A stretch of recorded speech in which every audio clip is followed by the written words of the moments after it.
आप अंदाजा इसी से लगा सकते हैं। चाकू अगर गलत व्यक्ति के हाथों में पड़ेगा तो उससे डकैती डालेगा। समाजवादी पार्टी रामपुर के चाकू का दुरुपयोग करके जनता की जमीनों पर कब्जा करती थी, जनता को प्रताड़ित करती थी, उन्हें हतोत्साहित करती थी, उनका शोषण करती थी। और उत्तर प्रदेश के अंदर जब बीजेपी की डबल इंजन सरकार आई तो यही चाकू जनता की सुरक्षा के लिए उपयोग में आ रहा है और वही सुरक्षा का माहौल आज विकास का पर्याय बन रहा है। यही तो रामपुर का विकास है। हाईवे बन रहे हैं, एक्सप्रेसवे बन रहे हैं, रेलवे फ्लाईओवर बन रहे हैं, 3 मीटर की सड़क अब 7 मीटर की हो रही है, 10 मीटर की हो रही है, 4 लेन की हो रही है। जहां पे जो प्रस्ताव आया उस प्रस्ताव को हमने अपनी सहमति देकर के आगे बढ़ाने का काम किया है, क्योंकि प्रण एक ही है कि कोई भी वंचित न रहने पाए। विकास की प्रक्रिया में सभी लोगों को एक समान रूप से हम आगे बढ़ाएंगे।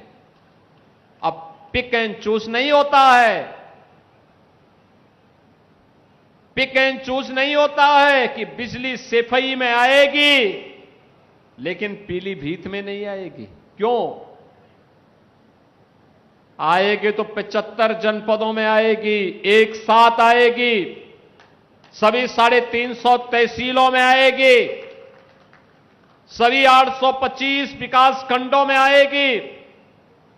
यहां पे जब श्रीमती राजबाला जी कह रही थी कि फायर स्टेशन स्थापित हुआ है, बहनों और भाइयों, हर तहसील पर सरकार का संकल्प है एक फायर स्टेशन की स्थापना करेंगे। जिनके प्रस्ताव आ गए हैं उनको हमने सहमति दे दी, स्वीकृति दे दी, धनराशि मुक्त कर दी।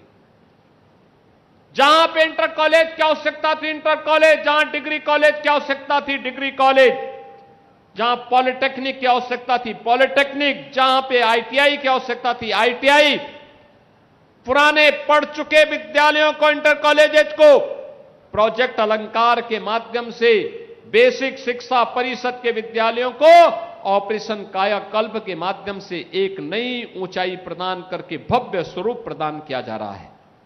अब विकास रुकने वाला नहीं है, विकास थमने वाला नहीं है।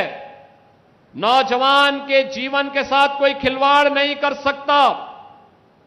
अब कोई किसी बहन के खिलाफ अपमानजनक टिप्पणी नहीं कर सकता, नहीं कर सकता है।